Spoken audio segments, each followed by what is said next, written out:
वो वीडियो किसी वजह से रुक गया था, हम वहीं से शुरू कर रहे हैं। तो मैं आपको कह रहा था कि फिगर ऑफ स्पीच में कुछ हम इस तरह की चीज़ें हम यूज़ किया करते हैं जहाँ कि जो नॉन लिविंग थिंग्स हैं उनके अंदर हम उन क्वालिटीज़ को दिखाते हैं जो लिविंग थिंग्स में होती हैं, और ऐसा करने का एक पर्पस होता है। ठीक है, जैसे अगर मैं ये कहूँ कि आज की शाम बड़ी उदास है, ठीक है, तो शाम उदास नहीं है, शाम उदास हो भी नहीं सकती है, क्योंकि शाम के पास दिमाग नहीं है, दिल नहीं है कि वो उदास हो। उदास मैं हूँ और मुझे ये शाम उदास लग रही है।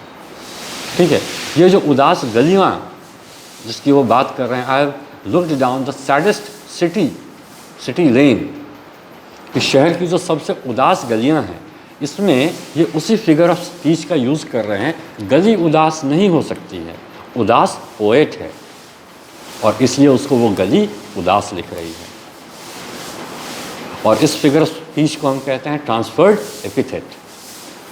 ट्रांसफर्ड एपिथेट में हम क्या करते हैं कि लिविंग ऑब्जेक्ट्स के कैरेक्टरिस्टिक्स को हम अनएनिमेटेड जो ऑब्जेक्ट्स हैं उसके अंदर डालते हैं और रिलेट करते हैं, जो हमारे फीलिंग्स हैं, जो हमारे इमोशंस हैं, उनको एक्सप्रेस करने के लिए। ठीक है, तो यहाँ जो कहते हैं कि I have looked down the saddest city lane, I have passed by the watchman on his beat and dropped my eyes unwilling to explain. I have passed by the watchman on his beat. Beat का मतलब याद कीजिए, last वाले the missing mail में हमने देखा था कि बीट का मतलब जो जिनका एक निश्चित इलाका होता है। ठीक है, जैसे एक वॉचमैन होगा तो उसका एक इलाका होता है राउंड मारने का। एक पोस्टमैन, पिछले में द मिसिंग मेल में जो पोस्टमैन था उसका भी अपना एक इलाका था जिसमें वो चिट्ठियाँ बांटता था, और जब वो उस इलाके के दौरे पर होता था तो उसको बीट वर्ड कहा जाता था। तो यहाँ पे बीट का मतलब मारना या चोट पहुँचाना या ड्रम बजाना, वो वाला बीट नहीं है। ठीक है, ये बीट है, ये बीट जो है ये है दौरा वाला, जो आदमी अपने ड्यूटी पर जब वो दौरे पर होता है उस बीट की बात हो रही है। तो यहाँ देखिए, I have looked down the saddest city lane, मैं उदास से उदास गलियों में घूमा हूँ। I have passed by the watchman on his beat, और वहाँ पे जो लोग होते हैं, जो वॉचमैन होता है, उनके बगल से क्रॉस किया हूँ, वो वॉचमैन जो अपने बीट पर है, जो अपने दौरे पर है।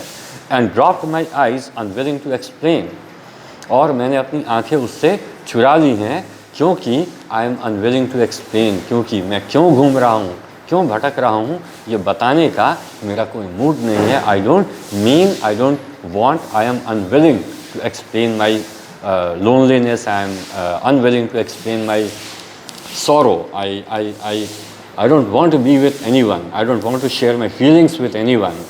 ठीक है, मुझे ना किसी का साथ चाहिए, ना मुझे किसी को अपना तकलीफ़ बताने का है। ठीक है, why?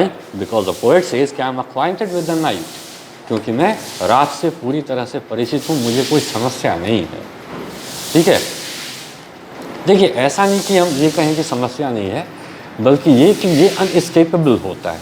ठीक है, आप इससे बच करके नहीं जा सकते हैं। ठीक है, जो ये फीलिंग्स हैं उदासी की, परेशानी की, दुख की, इससे कोई बच नहीं सकता है। हम लाख कहें कि हमें नेगेटिव थॉट्स को अपने मन में आने नहीं देना चाहिए, बट वो आएंगी ही आएंगी। ठीक है, जब भी हम उदास होंगे हम उससे बच नहीं सकते हैं, हम लाख कोशिशें कर लें, नहीं होगा। I have stood still and stopped the sound of feet when far away an interrupted cry came over houses from another street. अपने कदमों को मैंने रोका जब दूर कहीं से मुझे इंटरप्टेड क्राई, यानी रुक रुक करके रोने की आवाज़, यानी कि बहुत फेंट, बहुत टूटती हुई सी आवाज़। जब बहुत दूर से चीज़ें हमारे कानों में आती हैं तो वो टूट टूट करके आती हैं। इसीलिए पोएट कहते हैं कि दूर से वो आ रही आवाज़ किसी के रोने की, वो मुझ तक आती है, वो सुन के मैं रुकता हूँ। ठीक है, और वो किसी दूसरी गली से आ रही है। कहने का मतलब कि I am not the one, I am not the only one who is going through this sad feelings, there are many others. हर जगह ये विद्यमान है। ठीक है, हर जगह दुख तकलीफ़, ये फीलिंग्स हर जगह हैं। मैं अकेला नहीं हूँ जो इसको झेल रहा है। But not to call me back or say goodbye. Sorry, ये लाइन पिछले में ही मुझे इंक्लूड करना चाहिए था, फिर से सुनिए। I have stood still and stopped the sound of feet when far away an interrupted cry came over houses from another street, but not to call me back or say goodbye। कि कहीं दूर भी किसी घर में रोने की आवाज़ आती है, लेकिन ना तो वो मुझे बुला रहा है और ना ही मुझे गुड बाई कह रहा है। वो भी उसी अकेलेपन में है, मैं भी अपने अकेलेपन में हूँ। वो उस अकेलेपन में अपने दुख का सामना कर रहा है, because it is unescapable, you can not escape this feeling. और मैं भी इस दुख का अकेले सामना कर रहा हूँ। बच इससे कोई नहीं सकता है। एक बात का ध्यान दीजिएगा, क्योंकि बीच में वो वीडियो रुक गया था, एक मैसेज आ गया, वीडियो रुक गया। दोबारा से मैंने शुरू किया है। आधा घंटा जैसे ही होगा आप अपने दूसरे क्लास में चले जाइएगा। जो बचा हुआ पोर्शन होगा 9:30 बजे जब आपकी क्लास ख़त्म हो जाएगी, उसके बाद आकर के उसको कंटिन्यू कर लीजिएगा। 10 मिनट से ज़्यादा नहीं बढ़ेगा। And further still at the unearthly height one luminary clock against the sky proclaimed the time was neither wrong nor right. I have been one acquainted with the night। उसके बाद धरती की तमाम चीज़ें ये देख रहे हैं, देख चुके हैं। उसके बाद ये देखते हैं अनअर्थली हाइट पर, वो हाइट जो इस धरती पर नहीं हो सकती है, यानी अब ये आसमान में देखते हैं। वहाँ पे एक लुमिनरी क्लॉक है, ठीक है। ल्यूमिन आप जानते हैं, लूनर वगैरह जो वर्ड है वो चांद के लिए यूज़ किया जाता है।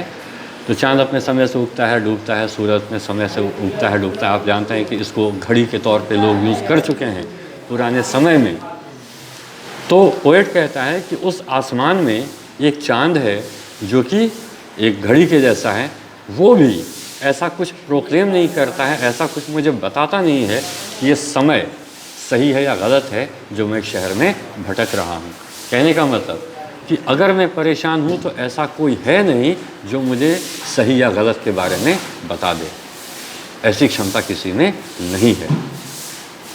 और फिर कहते हैं कि खैर कोई बात नहीं है, I have been one acquainted with the night, कि मैं रात्रि से, मैं अंधकार से, मैं उदासी से, मैं बारिश से, मैं आंसुओं से परिचित हूँ और भली भांति परिचित हूँ। Robert Frost. ठीक है, तो ये कविता थी और उम्मीद है आप इसको समझे होंगे। कम से कम 2 बार इस क्लास को सुन लीजिएगा तो आप बेहतर समझ पाएंगे। कल जब क्लास हम शुरू करेंगे तो एक बार फिर से मैं 2 से 3-5 मिनट में इसको क्लियर करा दूंगा। उसके बाद फिर हम क्वेश्चन आंसर में आएंगे। ठीक है, थैंक यू।